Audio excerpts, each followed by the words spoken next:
बहुत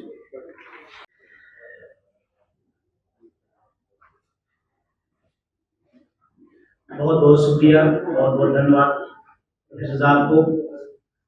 और सबसे पहला थैंक्स बीएन सिंह साहब को, जो इतने गंभीर और इतने जेन्युइन मुद्दे पर हम सबको एक साथ लाने का काम किया। और जो आज के और तमाम सारे हमारे विद्वानगण हैं, वक्तागण हैं, उन सबका स्वागत अभिनंदन करते हुए एडवोकेट साहब हैं, हम सबके बड़े भाई और तमाम मिशनरी कामों में लगे रहे गौतम साहब जी, ये तमाम हमारे साथी। मैं अपनी बात कुछ सवाल से आपसे शुरू करूंगा और बहुत कम समय में अपनी बात कह दूंगा। और मैं चाहता हूं कि मेरे सवाल को आप जरूर सुने। अगर वो सवाल आपके सहमत हैं तो आप सहमत कह सकते हैं, असहमत हैं तो असहमत कर सकते हैं। तो मैं एक निवेदन के साथ अपनी कुछ चंद सवाल तो बहुत सारे हैं, लेकिन कुछ चंद सवाल हैं जिन मैं आपके बीच में रखना चाहूंगा। देश के माननीयों को एक नहीं 4-4 पेंशन मिलती है, देश के अर्धसैनिक बलों को एक भी नहीं। आप सहमत हैं या सहमत हैं? या हमारी बात को नहीं सुना? देश के माननीयों को 4-4 पेंशन मिलती है, जो हमारे देश के लिए आन बान शान सुरक्षा के लिए अपनी जान कुर्बान करते हैं, उनको एक भी पेंशन नहीं। क्या नीति सही है या कोई एक भी किसान हो, नौजवान हो, कोई भी पत्रकार साथी हो, उनसे भी कह रहा हूं, आप लोगों से सवाल पूछते हैं, मैं आज आपसे पूछ रहा हूं, आप भी सहमत होंगे? दूसरा सवाल है, सरकारी पद जो खाली होते हैं वर्षों वर्षों खाली पड़े रहते हैं, लेकिन एक अभी वैकेंसी निकली है पूरे देश के लिए, तो 4 जून का सारा रिजल्ट आ जाएगा। सरकारी पदों के वर्ष वर्ष खाली क्यों पड़े रहते हैं और एमपी एमएलए के सेम डेट में भर जाते हैं? क्या ये सही है? तो अगर एमपी एमएलए के भर सकते हैं तो जो खाली पद हैं वो क्यों नहीं भरे जा सकते हैं? 4 जून के सारे रिजल्ट आ जाएंगे, ज्यादा ज्यादा 5 हो सकता है, लेकिन 6 नहीं होगा, 7 नहीं होगा। लेकिन अगर आप हमसे पूछेंगे, रेल में 9 लाख पद पिछले 7 साल से खाली पड़े हैं, क्या ये सही है? अच्छा, वो 9 लाख पद भरे होते तो हमारे आपके बीच के कोई जाते, आपका बेटा, आपका भाई, आपका पड़ोसी, कोई तो जाता, कोई तो पद पड़ा। तो ये गलत है। और अगला सवाल है, कोई वस्तु, कोई फैक्ट्री, कोई मालिक बनाता है, उसकी रेट कौन तय करता है? जिसने बनाया। अगर ये कैमरा बना है तो कैमरे की कंपनी ने तय किया होगा, उसका मालिक तय होगा इसकी एमआरपी क्या होगी। सही है गलत है? इस चश्मे को किसी ने बनाया होगा फैक्ट्री ने, तो चश्मा मालिक ने तय किया होगा चश्मे का दाम। कैमरे बनाया, कैमरा मालिक ने तय किया होगा कैमरे का दाम। जूता बनाया, जूता कंपनी ने तय किया होगा उसका दाम। तो किसान अनाज पैदा करता है, उसका तय सरकार क्यों करती है, किसान क्यों नहीं करती? क्या मेरे सवाल से आप गेहूं तय करेगी सरकार और कैमरा तय करेगा कंपनी का मालिक, क्यों भाई? क्या मेरा सवाल सही है या गलत है? चंद सवाल आपके बीच में आप रख रहा हूं। दूसरा आपसे सामने में रख रहा हूं, माननीयों को इस देश में अगर कोई मुख्यमंत्री, प्रधानमंत्री, एमपी, एमएलए, मंत्री बन जाता है तो क्या चाहता है? प्राइवेट गाड़ी या सरकारी? गणर कौन चाहेगा? बोलो भाई। गणर, बंगला, गाड़ी, भत्ता, वेतन, सब सरकारी। और जनता को भी प्राइवेट व्यवस्था क्यों? क्या सहमत है या सहमत है? फिर जनता को प्राइवेट व्यवस्था क्यों? ये सवाल है मेरे। अगला कुछ एक सवाल और है, कितने लोग यहाँ बैठे हैं, जो भी हम देश की बात नहीं करते तो इस कैंपस बैठे, कितने लोग हैं जो अपने बच्चे को पढ़ाने के बाद उनकी इच्छा है, उनका सपना है कि मेरा बेटा पढ़ने के बाद 5,000 की आउटसोर्सिंग संविदा की नौकरी करे? कितने लोग यहाँ सहमत हैं? एक भी आदमी जिसकी इच्छा हो कि 7,000 रुपए में पर मंथ फीस देता हूं, लेकिन मैं चाहता हूं मेरा बेटा संविदा में 5,000 की नौकरी पा जाए तो मेरा सपना पूरा। एक भी आदमी, क्या यह सही है या गलत है? असहमत है आप इससे? है या नहीं? ये पत्रकार साथी हमारे बच्चे हैं, ये भी अपने भाई को पढ़ा रहे होंगे, ये भी चाह रहे होंगे कि हमारा भाई पढ़ लिख करके दिल्ली यूनिवर्सिटी में प्रोफेसर बने, है या नहीं? फिर सारा चीज आपको सरकारी चाहिए, हमारे बच्चे को संविदा और आउटसोर्सिंग, जिसकी भी गुप्ता जी आपने बहुत मुश्किल व्याख्या की। आइए इन्हीं तमाम सवालों को लेकर के जो जनता की आवाज है, जनता की मोहर है, जनता की बात है, उसी का नाम दिया गया जनता का घोषणा। ये सवाल जनता के हैं और जनता के सवाल आज आपके बीच में हैं। ये बहुत कम सवाल है, या हमारे पास सैकड़ों सवाल हैं जिनको हम आपके सामने रख सकते हैं, लेकिन मैं इसी सवालों को लेकर आगे चलता हूं कि क्यों जरूरत पड़ी इस जनता के घोषणा पत्र की। ये चुनाव आ गया है, हम पूछ रहे हैं भाई शिक्षा का बजट कम क्यों हो रहा है? आप कहते हो अयोध्या में बहुत कुछ बन रहा है। ये सवाल हमारा नहीं, ये सवाल इस देश के, इस मुल्क के जो लोग शिक्षा से पसंद करते हैं उनका है। वो कह रहे हैं कि इस देश में सरकारी पद खाली पड़े हैं, आप क्यों नहीं भर रहे हैं? तो कहते हैं नहीं, आपने देखा नहीं, गगनचुंबी हमने एक इमारत दिल्ली के अंदर बनाई है। हम सवाल कुछ पूछ रहे हैं, जवाब कुछ दिया जा रहा है। इसीलिए जनता की घोषणा पत्र की जरूरत पड़ी, इसीलिए इसकी जरूरत पड़ी। और इसी बात को लेकर के आज इसकी शुरुआत है, अब ये तो जाएगा। हम सब ने तमाम बार देखा होगा, कांग्रेस का घोषणा पत्र, भाजपा का घोषणा पत्र, सपा का घोषणा पत्र, बसपा का पता नहीं क्या, और तमाम पार्टियों घोषणा पत्र। पहली बार भारतीय राजनीति के इतिहास में ये बहुत छोटा कदम है लेकिन महत्वपूर्ण है। पहली बार इस देश में जनता का घोषणा पत्र आपके बीच में आ रहा है, बहुत बड़ी बात। इसकी जरूरत आप महसूस करते हैं तो आप हमारी बात से सहमत होंगे। अगर आपको लगता है नहीं, चुनाव के दौर में मुद्दे कुछ होते हैं और घुमा कुछ दिए जाते हैं, अभी पूछा जा रहा है, अभी कहा जा रहा है, और मजे की बात इसमें एक पार्टी शामिल नहीं होती है। मैं बहुत बेबाकी से कह रहा हूं, क्योंकि पार्टियां सब चाहती कि मुद्दे की बात ना हो। क्यों? क्योंकि मुद्दे की बात होगी तो आज वो फंसेंगे, कल वो फंसेंगे। जैसे आपके विधायक, आपका सांसद जब क्षेत्र में जाता है वो कहता है, आपने कहा विधायक जी, सांसद जी, नाली नहीं बन पाई, तो कहते हैं तुम भी अपनी जाति के होकर अब हमें नाली साफ चाहिए या जाति चाहिए?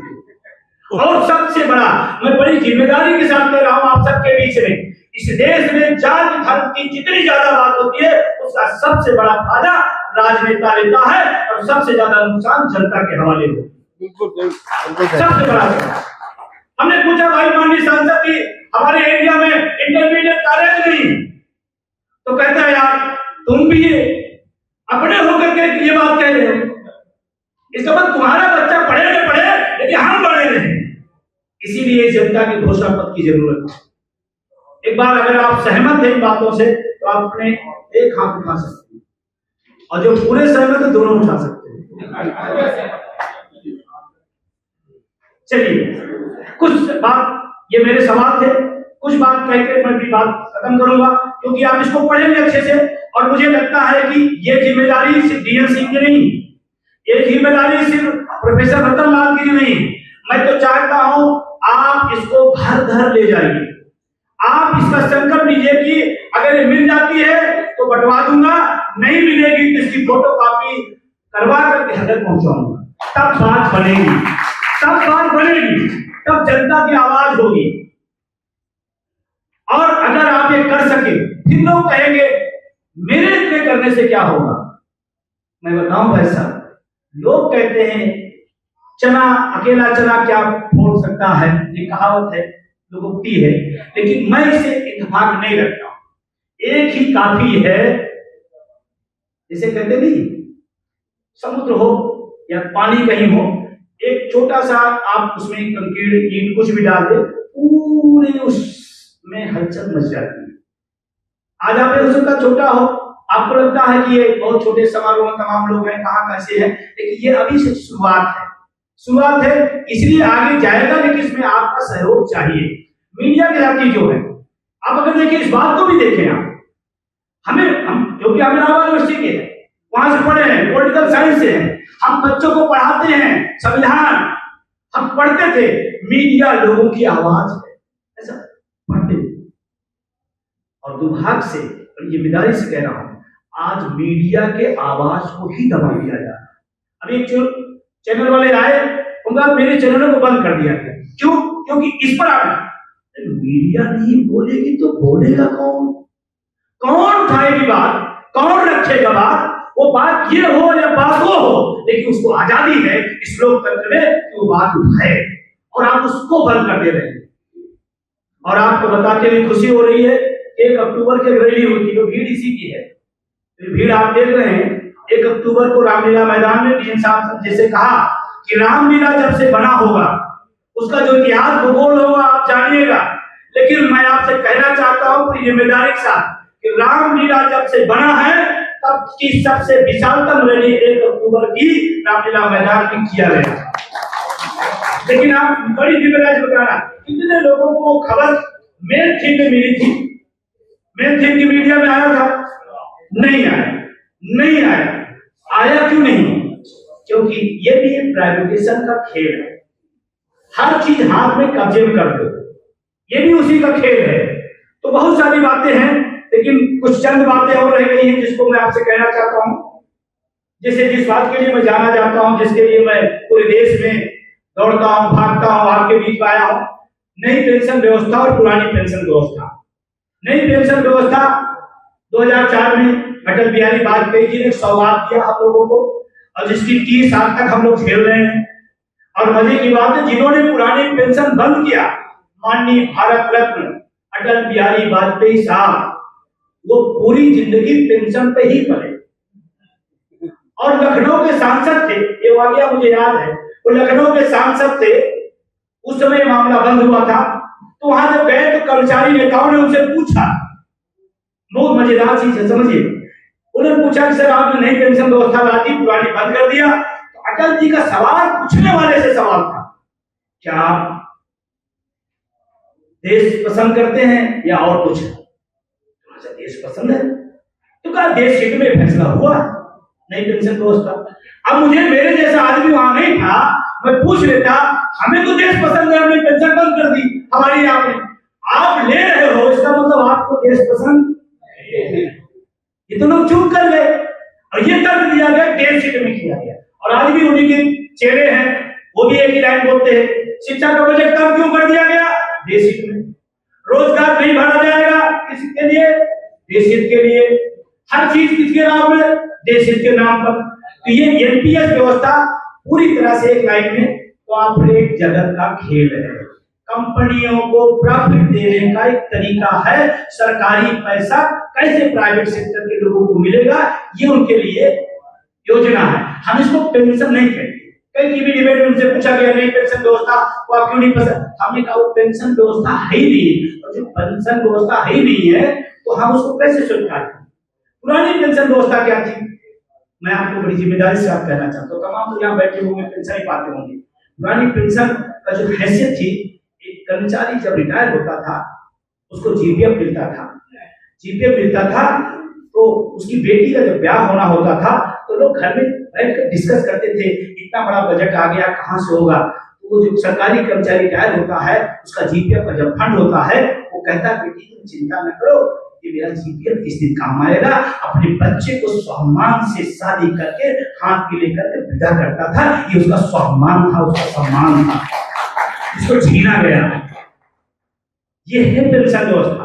एक हमारा अर्धसैनिक बल जब वहां बॉर्डर पर खड़ा होता है और देश के किनारे लड़ता है, और जब उस पर गोली चलती है, तो जो पुरानी पेंशन व्यवस्था थी उसको इस बात की चिंता नहीं होती थी कि मेरा बच्चा, मेरा माँ, मेरे बाप किस तरह से जीवन यापन करेंगे। उसको पता था ओपीएस जैसी सामाजिक सुरक्षा है जिससे हम अपने परिवार का भरण पोषण कर सकते हैं, वो फट से लड़ा करता था। ये है हमारी पुरानी पेंशन, जिसके साथ बहुत बड़ी चीजें हुई। और आपको लगता है सरकारी कर्मचारी की बात हो रही है, मैं कहता हूँ पुरानी पेंशन व्यवस्था सबके लिए है। कैसे हो सकता है आप सरकारी जॉब में ना हो, आप अपने बेटे को चाहते हैं, तो आपकी लड़ाई नहीं है क्या? और कभी कभी ये सोचते हैं कि मेरी लड़ाई नहीं। और आज यहाँ आने का एक मकसद जो सबसे बड़ा था, वर्तमान सरकार बड़े होश और हवास में कह रहा हूं, पूरी तरह तानाशाह है, पूरी तरह से शिक्षक कर्मचारी जनवादी विरोधी है। और इसीलिए इसकी जरूरत पड़ी कि हम सब अलग अलग लड़ने के बजाय एक साथ एक मुट्ठी बंद करके अगर लड़ेंगे तो शायद हम सब ज्यादा जल्दी कामयाबी की तरफ बढ़ेंगे। और इसका एक बड़ा मकसद ये भी रहा कि सारे अब किसान हमसे पूछता है, ये तमाम सवाल करते हैं, भाई पुरानी पेंशन से किसान का क्या ताल्लुक? मेरे पिता किसान है, मेरे पिता किसान है। बेटा दुखी है तो बाप ने दुखी होगा क्या? बाबूजी बताइए, अगर बेटा दुखी तो बाप ने दुखी होगा क्या? तो किसान का मामला हुआ नहीं हुआ? अगर निजीकरण का सवाल विजय बंधु उठाते हैं तो आपका बच्चा जो रोजगार का फार्म भर रहा है उसके रोजगार की बात कर रहा हूं नहीं कर रहा हूं, तो सवाल आपका भी एक नहीं है। ये सवाल इसलिए भी महत्वपूर्ण है। और जो निजीकरण का भूत चढ़ा है, मैं तो कहता हूं अगर निजीकरण के दौर चलता रहा तो हम लोग आजाद भारत में गुलाम नागरिक के तौर पर खड़े हो गए, गुलाम नागरिक के तौर पर खड़े हो जाएंगे। ये आने वाले टाइम में रहा। अब आपसे लास्ट बात, बहुत लंबा है लेकिन बहुत शार्ट में करना भी, तमाम विद्वान साथी हमारे बीच में है। लास्ट बात, कभी कभी आता है तमाम शिक्षक कर्मचारी संगठन या तमाम किसान यूनियन कहते हैं देखो मुझे चुनाव से मतलब नहीं, मैं तो गैर राजनीतिक हूं। मैं पूरे होश व हवास में कह रहा हूं, कोई व्यक्ति अगर वोटर है तो गैर राजनीतिक हो ही नहीं सकता। तो नहीं कह सकता कोई वोटर हो वो गैर राजनीतिक कैसे हो सकता? वोटर है इसका मतलब वोट देगा किसी राजनीतिक दल को देगा, वोट के सिस्टम में आएगा तो गैर राजनीतिक कैसे? जैसे भी किसान संगठन के एक बड़े नेता से सुना कि चुनाव से मेरा लेना देना नहीं, मैं तो जो जैसी, जब दुनिया की सारी चीज, देश की सारी चीज राजनीति तय करती है और हमें मौका आया उस राजनीति को बदलने का और हम कहते हैं नहीं मतलब है, इसका मतलब हम उन्हीं के साथ खड़े हैं, हम उन्हीं के साथ खड़े हैं, हम गैर राजनीतिक हो ही नहीं सकते। ये मेरा अपना व्यक्तिगत मत है, हो सकता है आप असहमत भी सहमत हो, लोकतंत्र का मतलब होता, लेकिन मेरा अपना लास्ट बात कहते हुए मीडिया के साथियों का बहुत बहुत शुक्रिया, बहुत बहुत धन्यवाद। और मैं चाहता हूं कि बात आप लोगों तक पहुंचाएं, जो लोग आए उनका भी शुक्रिया, जो हमारे अतिथि और वक्तागण आए उनका भी शुक्रिया। एक लास्ट बात कहते हुए डीएल सिंह साहब का, उनकी पूरी टीम का स्पेशल धन्यवाद कि जनता का घोषणापत्र इस हिंदुस्तान की राजनीतिक इतिहास में पहली बार आया है और ये कारवां आगे बढ़ेगा, ये दूर तक जाएगा। बात असली है तो दूर तक जाएगी। तो तमाम राजनीतिक दलों के लोगों से भी मैं कहना चाहता हूं इसको आप पढ़िए और अगर आप सहमत हैं तो इसको आप उसमें शामिल करिए। बहुत बहुत शुक्रिया, बहुत बहुत धन्यवाद।